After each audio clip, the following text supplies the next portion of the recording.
घनमूल निकालना। दोस्तों किसी भी संख्या का अगर आप लोगों को घनमूल निकालना होगा तो उस संख्या के 1 से लेकर 10 तक के सभी घन आप लोगों को ज्ञात होने चाहिए। अगर 1 से लेकर सभी संख्या के घन आपके ज्ञात होंगे तो आप लोग विदिन कुछ सेकंड में आप लोग इसका क्या निकाल सकते हो, घनमूल निकाल सकते हो।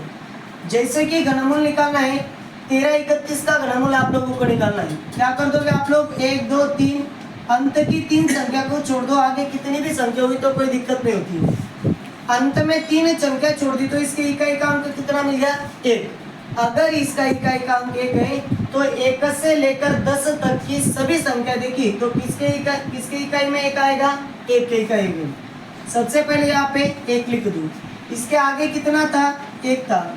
इससे 1 से छोटी या तो 1 के बराबर पूर्ण घन संख्या कौन सी है, पूर्ण घन संख्या 1 ही है। किसका घन है, 1 का।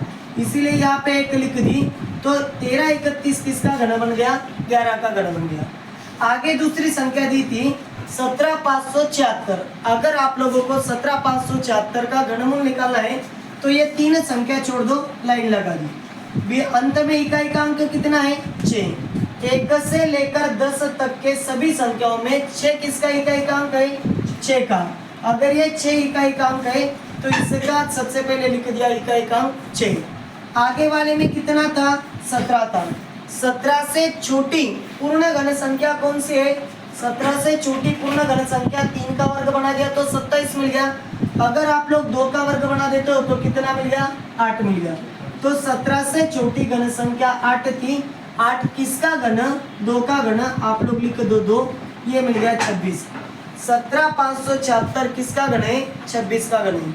अगर इसका घनमूल निकालना है, अंत की और 3 संख्या छोड़ दी, ये 3 संख्या छोड़ दी आप लोगों ने। इसे छोड़ने के बाद 4 किसके अंत में आता है, 4 कुल मिलाकर किसके अंत में आता है, 4 के अंत में आता है। यानी इकाई का अंक अगर 4 होता है दोस्तों तो आप लोगों ने लिख दिया 4 का इकाई का अंक 4, आप लोगों ने लिख दिया यहाँ पे 4। 49 से छोटी पूर्ण घन संख्या कौन से है, 27 है। 27 किसका घन है, 27 3 का घन है।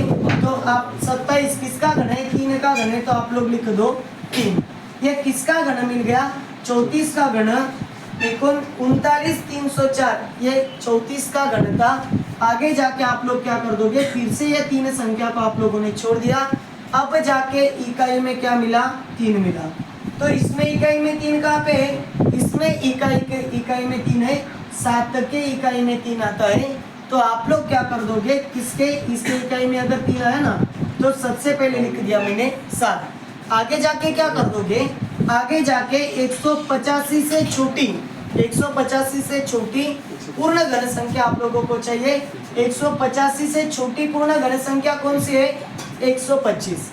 कौन सी है, 125। 125 देखें तो इसके इकाई में भी 5 है, इसके इकाई में यानी 5 का कितना बन गया, 125। 125 लिख दिया तो ये मैंने लिख दिया 5। तो आप लोगों का 1 से यानी ये जो बन गया ना, ये किसका बन गया, 57 का घन बन गया।